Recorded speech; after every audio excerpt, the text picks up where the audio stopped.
नमस्कार मित्रांनो, लाडकी बहीण योजनेतील पात्र महिलांना नोव्हेंबरचा हप्ता हा डिसेंबरच्या 10 तारखेला जमा करण्यात आला होता. त्यानंतर एकही हप्ता फेब्रुवारी अर्धा संपला तरी अजून जमा झालेला नाही. त्याबरोबरच ज्या महिलाची ई-केवायसी चुकली होती त्यांनाही हप्ता मिळालेला नाही. पण त्यांना आता दुरुस्तीचा पर्याय देण्यात आलेला आहे. त्यांनी दुरुस्ती करून घ्यायची आहे.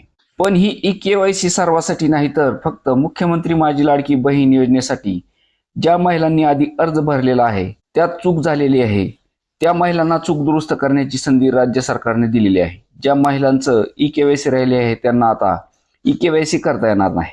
या पोर्टलवर फॉर्म भरताना चुकीचे पर्याय निवडले होते अशा लाभार्थ्यासाठी सरकारने पोर्टलवर दुरुस्तीची विशेष सोय उपलब्ध करून दिलेली आहे.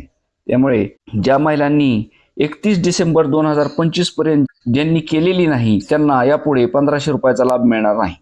ई-केवायसी करताना ज्या महिलांकडून चूक झाली आहे त्या महिलांनाच दुरुस्तीची संधी राज्य सरकारने दिली आहे. त्याच महिलांनी पोर्टलवर जाऊन दुरुस्ती करायची आहे असे आवाहन राज्य सरकारकडून करण्यात आले आहे. राज्यातील लाडक्या बहिणीच्या खात्यात एकाच वेळी 6000 रुपये जमा होण्याची शक्यता आहे.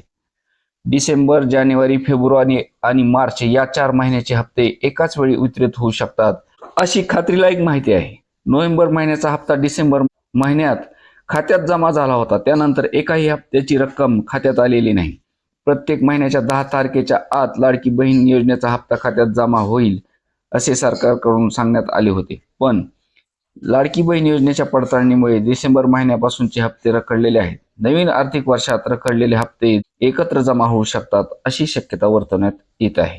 ई-केवायसी करताना चुकीचे पर्याय निवडण्यात आले असल्याने बऱ्याच लाभार्थी महिलांना त्यांचे हप्ता बंद झाल्याचे निदर्शनास आले. त्यामुळे फक्त आता या पोर्टलवर त्याच महिलांना दुरुस्ती करता येणार आहे ज्यांची ई-केवायसी करताना होय नाहीचे जे पर्याय होते, त्यात जी चूक झाली होती त्याच महिलांना आता ही दुरुस्ती करता येणार आहे. लाडकी बहीण योजनेचा लाभ मिळवण्यासाठी आधार संलग्न बँक खात्याने योग्य ई-केवायसी असणे अनिवार्य आहे.